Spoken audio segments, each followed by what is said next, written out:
apologize for the jaundice. We came into this in the heat, and I apologize for that. It also seems kind of ironic to me to be in a panel about space and place. It's not acknowledge that we're in a space, and it's late in the day, so if you need to get up and walk around or anything, that's okay. And also, if you happen to zone out, that's okay as well. This probably is going to be recorded and posted to YouTube soon. We'll see. So if you laugh or anything, you can actually watch and recognize your own laugh. So anyway, my name is Chris, and I want to start first of all just by just saying how happy I am to be here. I think this is the coolest thing for me. It really is. These are two of my best friends, and they are incredibly intelligent, incredibly wonderful to be around. And Clyde put on probably the best thing I've ever seen today. It was the coolest thing. Yeah, where he was actually performing a play in the form of, or a panel in the form of a play, or a play in the form of a panel. It's very neat. And also, I'm an attention hog, so if you feel the need, please contact me in any one of these ways. So let's jump into this. Again, I am from Ann Arbor, Michigan, the wintry upper Midwest this time of year. And to escape that a couple weeks ago, I actually went over to Chicago to another country. And as I was there on a Saturday. This was in February. And my friends and I decided to go to the Art Institute. And we were going to go anyway, but once we got there, we found out that it was actually free. So it was us and about 100,000 other cheapskates who just happened to be there. And it was a kind of a neat activity because normally if you do go to a museum, which I've worked at several museums in San Francisco, there's a lot of times where you're the only person in the gallery. You're the only person walking around. You have nothing but your footsteps and then kind of a creepy security guard somewhere in the background. And it can make you really self-conscious about things. And it really makes you interact, I think, with the works of art in a somewhat different way. So it's actually kind of exciting to be able to jump into this and actually explore it kind of the way when you walk out to a busy New York City sidewalk and there's so many people going past that you kind of feel anonymous and you feel that no one's actually paying attention to you even though you're surrounded by millions of people. So this is a really neat building for a lot of reasons. It's a gorgeous building, and the landscape alone is something to talk about, but even inside as well. But I think what's even neater about walking around a building like this is that you see works of art that you've known since you were probably 5 years old, that you've been surrounded with. So you walk in, and you start seeing things like Hopper's Nighthawks, and you walk in, and you're like, I know that, you know. You walk past, you see that rainy Paris street that everyone seems to like, and you're like, I think I like that, you know. You see Grant Wood, which was not there when I was there, but they had like a little postcard so you could see it, and that was kind of fun. So you get to see all these things, and all of a sudden you're realizing, wow, that's kind of neat. I always knew I was very smart at art. What you don't realize though, is how big some of these things are. And some of them take up entire walls. And I think the best example of that, and when I decided to do that day when we decided we're going to go there, is I was going to do my best Ferris Bueller. And I was going to go look at the Seurat. And do you know how to pronounce it in proper French? Sunday afternoon on the island of Le Grand Jatte. Sounds right to me. So if you're not familiar with Ferris Bueller's Day Off, or if you haven't seen it in a while, the gang actually skips class and then goes to the art museum right after going to a Cubs game and then taking part in a parade.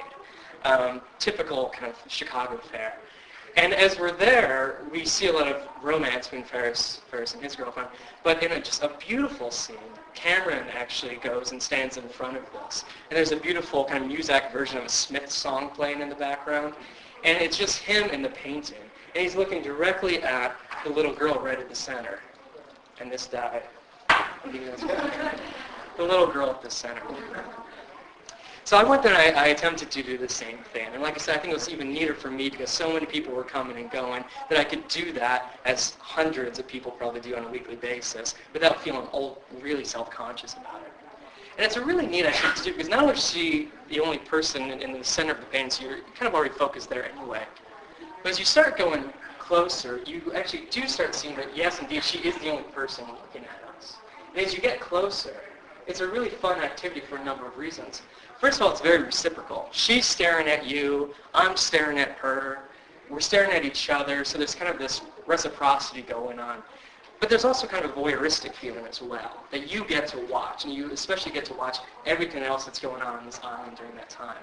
So it's a fun activity that you can really take a lot of time to do, and I've done it dozens of times over my life, and this was no different. Except for whatever reason that day it was different.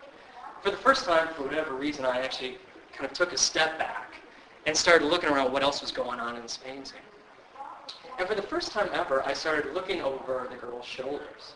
And I started seeing these two people up here. That as you get closer, you can tell they're obviously drum majors or army generals or some kind of authority figure. We know that. What we don't know, though, is are their backs to us or are they staring back at us? So my entire life that I've known with this painting, I've always occupied myself down here with this girl. We're having a good time down here, never realizing what's going on up here. And once I noticed that day, it changed the way I look at this painting forever. And if I'm successful today, it will change the way you look at it as well. Because again, because we don't know if they're facing that way or facing this way, they're kind of faceless. And for me, they became faceless authority figures. They're looking at us. They may or may not be looking at us any particular time. And because of that, it changed how self-conscious all of a sudden I felt again. All of a sudden I felt like I shouldn't be staring at this little girl. And that changed how I was engaging with this. Which brings me to the topic of my talk today, which is students writing in these online spaces, where at least for today, I'm offering up the definitions that writing is kind of an often informal text written to communicate or to express oneself. And again, at least for today, virtual space is any kind of digital online space, so anything on the internet or on the cell phones.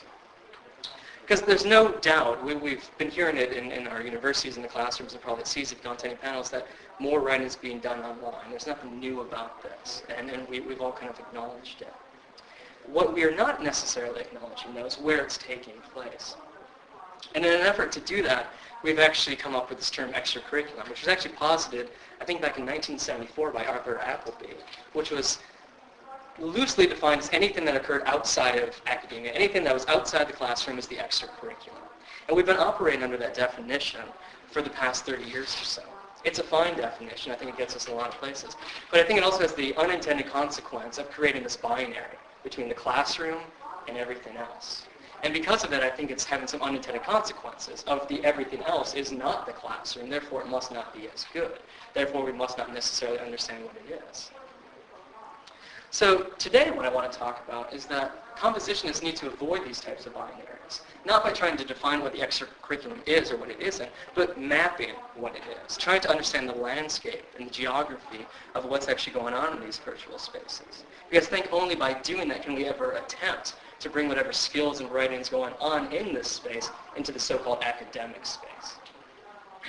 To give you some quick context, Kathy Yancey was the chair of season 2004 and gave a brilliant chair speech that year that was also reproduced in 3Cs. And she was using quotes like this throughout it, where no one is making anyone do any of this writing. All of this happened outside of school. No one is forcing this public to write. And that wasn't necessarily surprising to us. And if anything, it was actually kind of a little refreshing just because how optimistic she was about it. What I think is most interesting, though, and maybe most surprising, is what she's hinting at here. She seems to be hinting at things like desire, autonomy, excitement, as things that student writers are doing outside of the classroom. And again, as much as I do love Kathy Yancey, beautiful woman, very fun to be around, and brilliant speech and brilliant articles in the past, I think it kind of perhaps continued this trajectory of these two binaries, that everything that's outside of class in the extracurriculum is fun. You do have autonomy. It is exciting.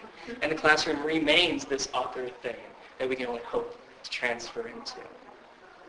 But you can go back even longer, 15 years ago, to Anne Ruggles Geer, who wrote in an article in 1994 called Rented Rooms and Kitchen Tables, or Kitchen Tables and Rented Rooms, where among other groups of writers, she's actually talking about women in San Francisco who met in rented spaces to talk about their writing. And she uses quotes like this: although it remains largely invisible and inaudible to us, writing development occurs regularly and successfully outside of classroom walls. And then we have neglected composition's extracurriculum, which she more or less defines as constructed by desire and the aspirations, imaginations of its participants. Again, why I find this interesting is that even 10 years before the Yancey quotes, we still have Anne Geer talking about the same things: desire, autonomy, excitement. And in a lot of ways, these kitchen tables and rented rooms operate in the same way that virtual spaces do. They bring participants together in a safe environment to explore and discuss their writing. And there's a lot, I keep clicking up here, and it doesn't work, so, you know.